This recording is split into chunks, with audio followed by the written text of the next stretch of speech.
So Jordan, incorporating a lot of new pieces with transfers in the back end and even Spear with old guys, you, you have to sort of be patient to do that at the start of practice. How do you handle that?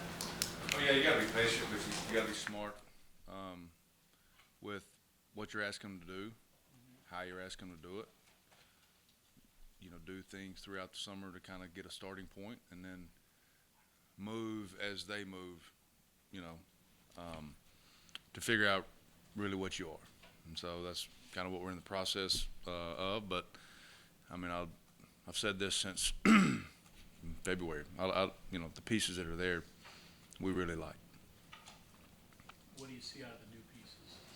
A lot of athleticism, speed, a lot of a lot of football has been played with those guys, whether it's Wesley, Jasir,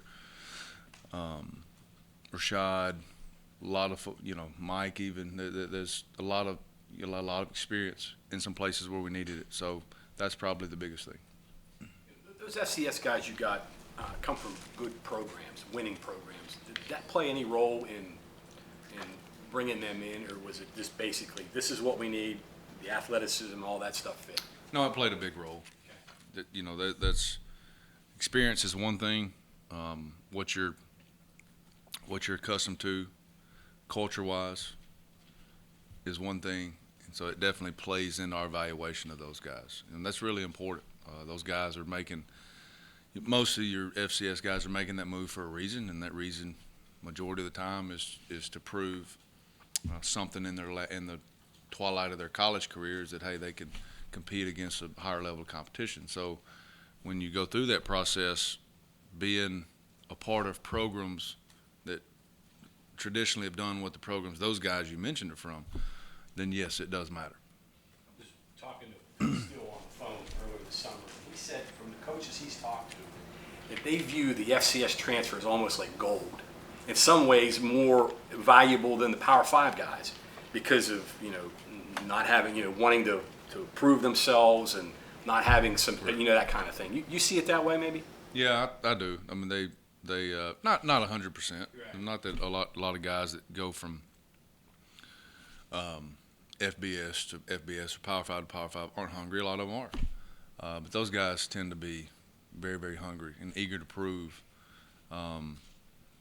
For whatever reason, from high school or maybe it's junior college, that they're at that level. There are reasons, or there are things they were told they couldn't do. Correct. So now they have the opportunity to show that they can do it. Guys that have that mindset, that mentality, they're a lot of fun to coach. Sure. Go ahead. Coach, how big is it to get back, Dante Stills for this year and the year that he's going to have, especially with, given all the new faces that you have on this roster? You at least know that you have a big anchor right up front there. I mean, Dante is one of the most talented young men, if not college football, in Big 12. And so anytime you can get a talent like that back, it's obviously a plus. For him, the biggest growth is the awareness of what he has to do. And that shows up from off-season training to the summer, the OTAs, player workouts, and up to this point through 2 practices. That's the biggest thing, is to see him grow. He's obviously a guy that young kids look up to. They know who he is. They've known who he is for a long time, whether it's they're fans of West Virginia or they were just recruits. They knew, guys know who he is, and so to see that, and for him to be aware of the growth he had to make, shows a lot of maturity, and so it's good for us, no doubt. But I think that the bigger point, the biggest thing is what it's going to do for him and his career. So. Jordan, how do you feel about the Bandits right now? I mean, Jared has shown a lot of growth in the last 2 days on very, very simple things. Pad level leverage, just basic football fundamentals.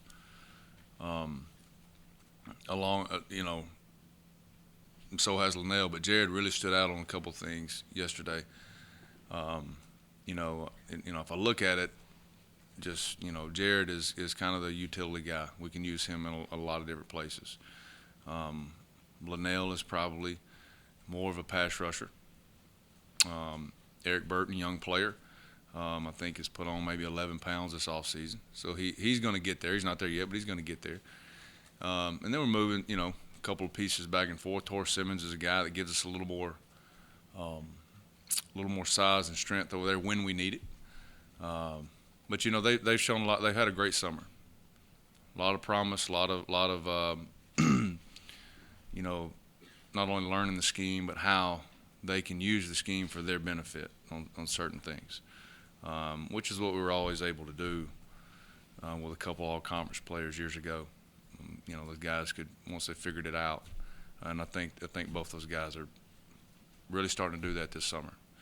And so through 2 days, which is, shells, you don't see a whole lot. So if that carries over though into the season, how much more does that let you use the Bandit the way that, I don't want to say it's supposed to be, but with all the varied roles that it can have in this defense, how much more does that open that up for you to use?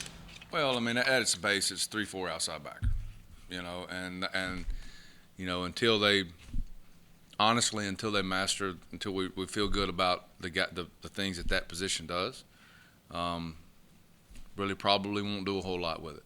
But I think that what I've seen through the end of summer and in the fall, I think they'll get to that point where we could do some different things. But right now, quite honestly, I'm not, rush the passer, play the run, focus on your base drops, and then we'll move on from there. Important in that position to have somebody that's versatile. I guess if you have somebody that's a good pass rusher, it kind of tips off what you're doing. You have a guy that's a good run support, kind of tips off. So you want to have a guy that's pretty versatile for that position, right? Yeah, I think if you look at 3-4 outside backers throughout NFL and college, that's what they are. I think if you put a primary role with it, it is a pass rusher, but they also have to have some savvy and some in their drops and know how to, when you do have them play any type of man, how you play that. They have to have some little bit of just football knack about them. The thing that a lot of times that you look for is that people really don't think about anymore. They always lump it in pass rushing is blitz ability, and so that's something that you look for, which most of the time is pretty simple, but coming off the edge, but and the more versatile the better. But there's also pretty special player. Right, correct. There's also some intangibles you're going length is something you're going to want to have there. Obviously speed, but it's not the most important thing. And obviously then you got to have the size and the power to do what a D lineman may have to do at times. And so it is a versatile player, but you gotta play to whatever their strengths are when you recruit a guy. Also, that you can't ask him to do what somebody can't do. Jordan, along that line a little bit, I don't think anybody would argue that the quarterback is the most important player offensively. In your defense, is there equivalency to the quarterback? Mike linebacker. The Mike linebacker. How so? That's your quarterback. It's really your defense goes usually as that guy goes. And if I look through just the history of the game from Mike Singletary to Ray Lewis, that's what they are. They're the physical leader, they're the emotional leader. And maybe I'm a little bit old school in that fact, but that's the way I've always seen it. Like that's your quarterback. Now, in our defense, the Mike and the Bandit, and usually with one of the safeties, kind of always work together to communicate what's going on. So you have a couple of voices in there, but if you single out one guy that's quarterback, it's the Mike linebacker. I assume you have ways of protecting the middle linebacker, keeping guys blockers off him. Yeah, I hope so. But I hope I have a guy I don't need to protect too. And I don't think Lee Coben needs protected a whole bunch. But yeah, you do. You try to do certain things to keep that guy clean as much as you can in the run game, to not put him in stressful situations, run and pass conflict. That's a big That's a big thing into with today's offenses. And so yeah, you try to protect him, but like I said, you also hopefully you don't have a guy that you have to that can get in there and thump when he needs to. So. New guy comes in and he has to assume that role like Lee is doing. Does that make it harder, or how does he handle that? It's really about the personality of whoever you bring in. I think it took Lee about a day to where people were like, yeah, that's probably a guy who can step in and people listen to. When he talks, people listen. And that's important. That's part of the evaluation process. You tell all those intangibles. If you're looking at that just like you would look at a quarterback, you want a guy that's got a little something about him. And you look for the same thing in the Mike linebacker. And when you find that, it's a pretty easy transition, because when he opens his mouth, other people close their mouth. And that's at least what we look for. He looks like a Big 12 Mike linebacker. Mm-hmm. That's a good thing too. What's his progress been like from spring through now, Lee? Fundamentally a lot better. And that's typical of any junior college kid, no matter what their eligibility is. And just knowing that from the other side of things, with junior college players, the transition it really doesn't matter. I mean, obviously it's Power 5, but anytime they take that next step up, the transition is right out of the gate. Is usually a difficult one, which is fine. It's totally natural.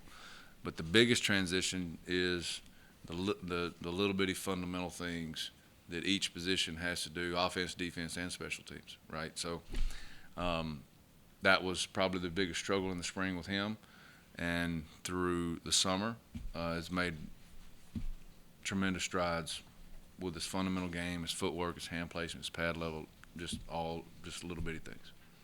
Following up on that a little bit, is it easier or more difficult to teach or break habits for a guy that's been at a JUCO or has been in another school a couple of years versus the freshman that's coming straight out of high school? That you have to break down maybe some guys that have been elsewhere before to fix some issues they might have with technique?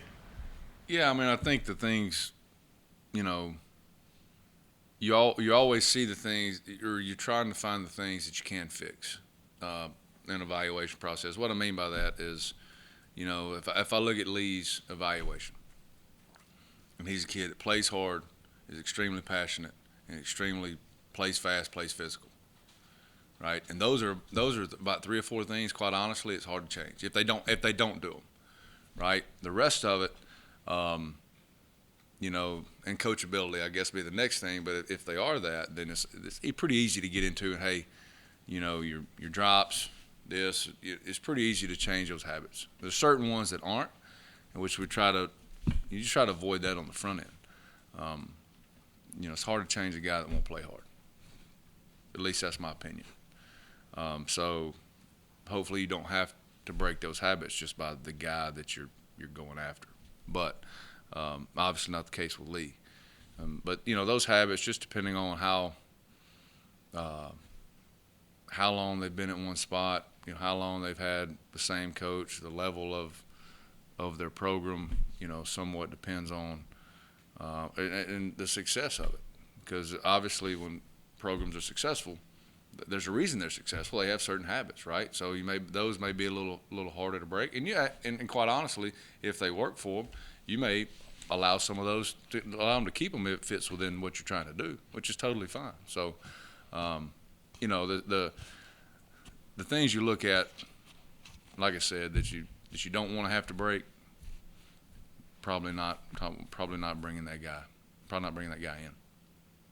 When you've had as much turnover as you have on the defensive side of the ball, how much has it helped to have you said it only took about a day for people to look at as a leader back there as your quarterback in the defense? How impactful is that? I know you're only 2 days in. Right. Well, when you find guys, the word that sticks out when I think about Lee is his mentality. And when you have guys like that, turnover is fine, quite honestly, because that's going to be an easy transition, because his mentality is how he plays the game, and that he's eager to learn, everything that Coach Kuntz says, that I say, whoever it is, special teams, Coach Wright, anybody, doesn't matter. He's eager. And so if you turn over a guy every 2 years, if they have the mentality he has, then it's probably, it's a lot easier. So, and then again, turnover, it's a part of college ball now. So it's just something you have to deal with, and go back to the evaluation of the same guys with the transfer. When you need to go that route, what exactly are you looking for? And the guys that we brought in or we feel are exactly that. So that turnover becomes a little bit easier because of what you're trying to go get, whether portal or junior college wise. So if you don't, if you just go at it blind, well then it's probably a little harder. You mentioned OTAs, really helpful to where you are right now. How did you take advantage of it, and how much further are you now than you would have been, say, last year without them? It's really good just for your base installation of what you're trying to do, the foundations of your defense. From the call down to the alignment, to the key, to the technique, and all those little things you're trying to teach. And it gets you ahead as far as the language that you're speaking in every single drill. But you really don't, quite honestly, or we don't, go beyond that because maybe one of these days they put us in flags and that's how, well, tomorrow, then you're still at square one when you're able to get pads on and play football. So lining up and that part of it. Correct. That helps. That's right. So you were able to hit the ground running. That's right. And a lot of times though, if you hit the ground running, especially with the turnover he's talking about, if you run too far, then you got to come back. Yeah. And so that's what we tried to do with our guys is, hey, stay within what we think we need to be. Let's get really good at that, and then we'll move on to the next thing when we need to move on to the next thing. And so I think that approach really has been good for this group. This group, collectively, are they digesting, are they processing the things they need to through 2 days? You really haven't done much, but other than, is this a group that you think that you're like? Yeah, I think so. Yeah. I very rarely, or a coach or myself talking to the group where everybody's not right there, and that's a big thing. They listen, they're eager to learn. They're hungry, and does that equate to being great or wins? I don't know, but I know that this group's fun to coach. Every defensive coach I ever talked to, it's not what I know, it's what my guys know. Sure. Yeah. So. And I'm not going to play a snap. Thank God, because it wouldn't look very good. In terms of the FCS guys and Rashad, with their experience, how much can they lean on that, and how much the transition, I guess, is new in what they're learning now? Yeah, I mean, you can any information that like a new kid we give them is just that. You can't substitute for experience. So goes back to him asking about the habits, like that's fine, especially at this level. You may change a few of them, but you cannot mimic the experience they have. Whether it's FCS, FBS, Group of 5, Power 5, it don't matter. They have college football experience. And so you hope they do. You hope they lean on that because maybe the same kid, same height, same weight, same speed at a high school level, he does not have that to lean on. Everything's moving extremely fast to him. Everybody is his talent level, his speed, his strength, everything. Now that doesn't mean he's not going to be a good player. His learning curve is a little sharper than the guy with experience. So, yeah, they'll lean on that, and that's fine. Jordan, some of the freshmen you have coming out of the defensive side of the ball were pretty celebrated recruits, and maybe they could play in most years because it put such an emphasis on immediate help at a few positions. I just wonder how different the game is at this time of year, coaching and trying to keep eyes on new people who have limited eligibility and you got them for a reason, versus players who are talented but maybe it's later rather than sooner. And then, oh, by the way, there's the transfer portal out there, and who knows how kids react. There's a whole lot of plate spinning there, I would imagine. Yeah, I mean, it's really exactly compare your question to what he just asked is the experience side of things. Like, those guys are going to lean, especially guys that are here for a reason and probably here for 6 months to a year. Yeah, they're going to lean on that experience, and that's fine. To where the kid coming out of high school, we try to do some things where we make sure that we maximize the reps that we're trying to get, and so that the evaluation is exactly the same. And I think the majority of high school kids that come in and maybe aren't ready in game one, if they see exactly why and you explain to them the why, then they're more likely to understand it rather than just, hey, you got 2 reps, you're not ready. No, and we're not going to do that. We have it set up to where, like I said, the reps and the evaluation, the numbers are the same. And, I mean, that's part of college football now. You have to plan for it. You got to deal with it. But at the end of the day, the worst thing that, in my opinion, I think you can do for a young man is if when he's not ready, is put him out there. And now his confidence is not what it needs to be. When if he knows on the front end where he stands and he's got the reps and the video that you showed him improved to that, then he probably understands it. And every kid wants to play. Like, I understand. Like, I get that. But if they understand when they're ready, when they are and when they're not, then probably more likely for that guy to hang around. Thanks, Coach. Thanks, guys.